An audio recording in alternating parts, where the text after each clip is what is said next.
Hello everyone, knowledge with such YouTube channel में आप सभी का स्वागत है। आज आप सभी के लिए लेकर आए हैं जनरल अफेयर से इंपॉर्टेंट प्रश्न जो आपके एग्जाम के पॉइंट ऑफ व्यू से बहुत ही उपयोगी क्वेश्चन हो सकते हैं, जैसे कि रेलवे, बैंकिंग, एसएससी और अदर एग्जाम के लिए आप ये उपयोगी क्वेश्चन हो सकते हैं। अगर आप सभी ने हमारे चैनल को सब्सक्राइब नहीं किया तो चैनल को सब्सक्राइब कर लेता था, बेल आइकन को प्रेस कर लेता कि हमारे आने वाली वीडियो की नोटिफिकेशन आप सभी को मिलती रहे। तो चलिए बिना किसी देरी को वीडियो को शुरू करते हैं।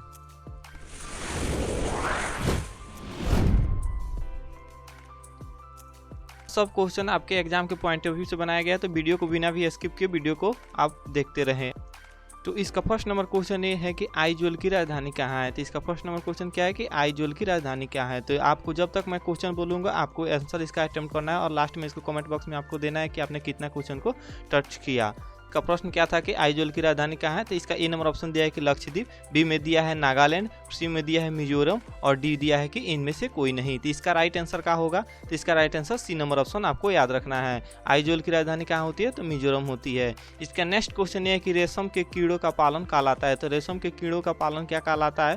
तो ए में दिया है कि एप्रीकल्चर, बी में दिया है हॉर्टिकल्चर और सी में दिया है पीसीकल्चर और डी में दिया है सेरीकल्चर। तो इसका राइट आंसर क्या होगा।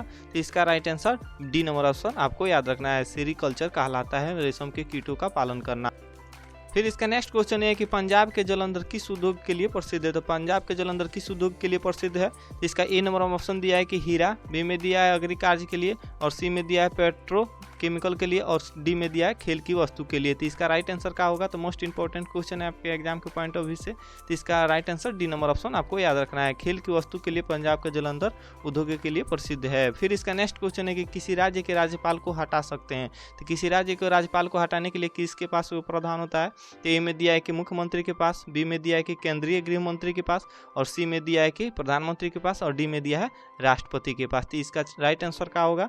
तो आपको याद रखना है डी नंबर ऑप्शन आपको याद रखना है। राष्ट्रपति के पास निर्देश होता है। फिर इसका नेक्स्ट क्वेश्चन ये है कि भारत की पहली रेलगाड़ी किस स्टेशन के बीच चली। तो भारत की जो पहली रेलगाड़ी किस स्टेशनों के बीच चली। तो मोस्ट इंपॉर्टेंट क्वेश्चन ये भी है। तो इसका ए नंबर ऑप्शन दिया है कि बॉम्बे से दिल्ली, बी में दिया है कोलकाता से पटना और सी में दिया है दिल्ली से आगरा और डी में दिया है बेरी बंदर से धावड़े। तो इसका राइट आंसर क्या होगा। तो इसका right answer D number option आपको याद रखना है। बेरी बंदर से धावड़े के लिए पहली बार रेलवे स्टेशन चली। फिर इसका नेक्स्ट क्वेश्चन ये है कि राष्ट्रीय वंदे मातरम को कहाँ से लिया गया है। तो राष्ट्रीय वंदे मातरम को कहाँ से लिया गया है। तो आपके पास चार ऑप्शन दिया गया है। ए में दिया है कि गीतांजलि, बी में दिया है कि संविधान से, सी में दिया है आनंद मठ से और डी में दिया है ट्रेन टू पाकिस्तान से। तो इसका राइट आंसर क्या होगा। इसका right answer C number option आपको याद रखना है, आनंद मठ से, जिसके रचयिता बंकिम चंद्र चटर्जी हैं। फिर इसका नेक्स्ट क्वेश्चन है कि स्टैच्यू ऑफ लिबर्टी कहाँ पर स्थित है। तो स्टैच्यू ऑफ लिबर्टी कहाँ पर स्थित है।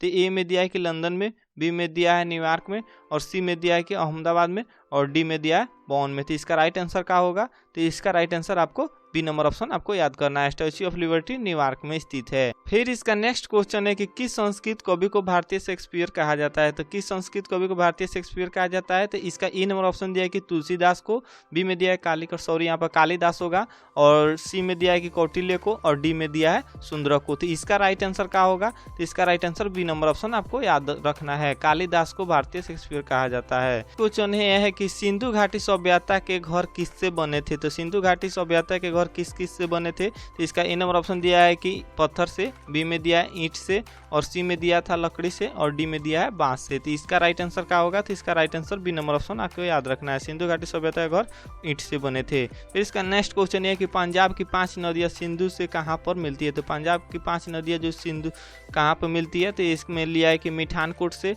बी में दिया है कि हाजरा से और सी में दिया है पठानकोट से और डी में दिया है इनमें से कोई नहीं। तो इसका राइट आंसर क्या होगा। तो इसका right answer C number option आपको याद करना है, पठानकोट से 5 नदियां मिलती है, आपको याद रखना। फिर इसका नेक्स्ट क्वेश्चन ये है कि किस देवता को कोणार्क का मुख्य मंदिर समर्पित है। तो मुख्य मंदिर किस देवता के लिए समर्पित है। तो इसका ए नंबर ऑप्शन दिया है कि काली, बी में दिया है सूर्य और सी में दिया है शिव और डी में दिया है इनमें से कोई नहीं। तो इसका राइट आंसर क्या होगा। तो इसका right answer B number option आपको याद रखना है, भगवान सूर्य के लिए कोणार्क का मुख्य मंदिर समर्पित है। फिर इसका नेक्स्ट क्वेश्चन है कि बैंकिंग कंपनी किसको ऋण मंजूर करने पर प्रतिबद्ध है। तो किसको ऋण मंजूर करने पर प्रतिबद्ध है। तो इसका ऑप्शन दिया है कि बैंक में कार्य करने वाले स्टाफ को, बी में दिया है विदेश जाने वाले छात्र को और सी में दिया है व्यवसायिक को और डी में दिया है बैंक के निर्देशक को। तो इसका राइट आंसर क्या होगा। तो आपको डी नंबर ऑप्शन आपको याद रखना है, बैंक के निर्देशक को बैंक की कंपनी ऋण मंजूर करने में प्रतिबद्ध होती है। फिर इसका नेक्स्ट क्वेश्चन है कि निम्न ब्याज वाला ऋण कहलाता है। तो निम्न ब्याज वाला ऋण क्या कहलाता है? तो ए में दिया है कि सुलभ ऋण, बी में दिया है पूंजी कर, और सी में दिया है कि वास्तविक ऋण, और डी में दिया है दुर्लभ ऋण। तो इसका राइट आंसर क्या होगा? तो इसका right answer A number option आपको याद रखना है, सुलभ ऋण कहलाता है। फिर इसका नेक्स्ट क्वेश्चन ये है कि धन विधेयक केवल प्रस्तुत किया जा सकता है। तो धन विधेयक कहाँ पर प्रस्तुत किया जा सकता है? तो इसका ए नंबर ऑप्शन दिया है कि राज्यसभा में, बी में दिया है कि दोनों सदनों के संयुक्त अधिवेशन में, और सी में दिया है कि लोकसभा में, और डी में दिया है इनमें से कोई नहीं। तो इसका राइट आंसर क्या होगा? इसका right answer C number option आपको याद रखना है, लोकसभा में धन विधेयक केवल प्रस्तुत किया जाता है। मोस्ट इंपोर्टेंट क्वेश्चन है आपके एग्जाम के पॉइंट ऑफ व्यू से। फिर इसका नेक्स्ट क्वेश्चन है कि पटना का सदाकत आश्रम किससे संबंधित है। तो पटना का सदाकत आश्रम किससे संबंधित है? तो आपके पास 4 ऑप्शन दिया गया है। ए में दिया है कि जयप्रकाश नारायण, बी में दिया है डॉक्टर राजेंद्र प्रसाद, और सी में दिया है भागवत झा आजाद, और डी में दिया है डॉक्टर सच्चिदानंद सिन्हा। तो इसका राइट आंसर क्या होगा? तो आपको बी नंबर ऑप्शन आपको याद रखना है, डॉक्टर राजेंद्र प्रसाद से संबंधित है। फिर इसका नेक्स्ट क्वेश्चन ये है कि अंग्रेज के द्वारा भारत में निर्मित प्रथम किला कौन था। तो अंग्रेजों के द्वारा जो भारत में निर्मित प्रथम किला कौन था? तो आपके पास ए में दिया है कि सेंट जॉर्ज किला, बी में दिया है सेंट डेविड किला, और सी में दिया है कि सेंट विलियमसन किला, और डी में दिया है सेंट एंगोला किला। तो इसका राइट आंसर क्या होगा? तो इसका राइट आंसर ए नंबर से आपको याद रखना है, सेंट जॉर्ज किला अंग्रेजों द्वारा प्रथम भारत में निर्मित किला है। फिर इसका नेक्स्ट क्वेश्चन ये है कि अजंता की चित्रकारी किसके दृश्य को दर्शाता है। तो अजंता की चित्रकारी किसको दृश्य को दर्शाता है? तो इसका ए नंबर ऑप्शन दिया है कि रामायण को, बी में दिया है कि महाभारत को, और सी में दिया है जातक को, और डी में दिया है पंचतंत्र को। तो इसका राइट आंसर क्या होगा? तो इसका right answer D number option आपको याद रखना है, पंचतंत्र को अजंता की चित्रकारी दर्शाता है। फिर इसका नेक्स्ट क्वेश्चन है कि अकबर के शासनकाल में राजस्व व्यवस्था किसके जिम्मे थी। तो अकबर के शासनकाल में जो राजस्व व्यवस्था था वो किनके जिम्मे थी। तो आपके पास फिर 4 ऑप्शन दिया गया है। ए में दिया है कि बैरम खां, बी में दिया है कि मान सिंह, और सी में दिया है बीरबल, और डी में दिया है टोडरमल। तो इसका राइट आंसर क्या होगा? तो इसका right answer D number option आपको याद रखना है, टोडरमल के जिम्मे थी।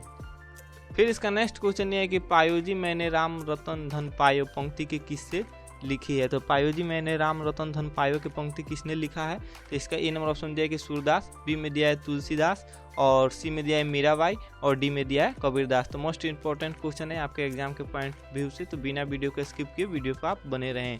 इसका राइट आंसर क्या होगा। तो आपको इसका राइट आंसर आपको सी नंबर ऑप्शन आपको याद रखना है। इसके लेखक कौन है। तो मीराबाई। अब बात करते हैं पिछले क्वेश्चन के, जो मैंने आप सभी से पिछले वीडियो में क्वेश्चन पूछा था कि टीबिया अस्थि डैश डैश में होती है। तो टीबिया अस्थि डैश डैश में होती है। तो इसका ए नंबर ऑप्शन दिया था कि कपाल, बी में दिया था भुजा, और सी में दिया था पैर, और डी में दिया था जांघ। का right answer B number option सही था, भुजा होता है। अब बात करते हैं नेक्स्ट क्वेश्चन को, जो ये नेक्स्ट क्वेश्चन है आपके लिए है कि चीन की मुद्रा क्या है। तो चीन की मुद्रा क्या है। तो मोस्ट इंपॉर्टेंट क्वेश्चन है और सिंपल सा भी क्वेश्चन है। तो आपके पास ऑप्शन 4 दिया गया है। ए में दिया है कि जैसे रियाल, बी में दिया है युआन, और सी में दिया है क्यात, और डी में दिया है एन। तो आपके पास 4 ऑप्शन दिया है। जो भी आंसर सही होगा आपको कमेंट बॉक्स में आंसर देना है। अब आपको कमेंट में बताना है कि आपने 20 क्वेश्चन में से कितना क्वेश्चन को अटेम्प्ट किया। आई होप कि आप सभी को वीडियो पसंद आई। अगर वीडियो पसंद आई हो तो आप हमारे चैनल को सब्सक्राइब कर लेते तथा बेल आइकन को प्रेस कीजिए ताकि हमारे आने वाले वीडियो को नोटिफिकेशन आप सभी को मिलती रहे। अभी तक वीडियो को लाइक नहीं किया तो वीडियो को लाइक कर दे तथा दोस्तों के साथ शेयर करना ना भूले। तब मिलते हैं इसके नेक्स्ट वीडियो में, तब तक के लिए जय हिंद, वंदे मातरम।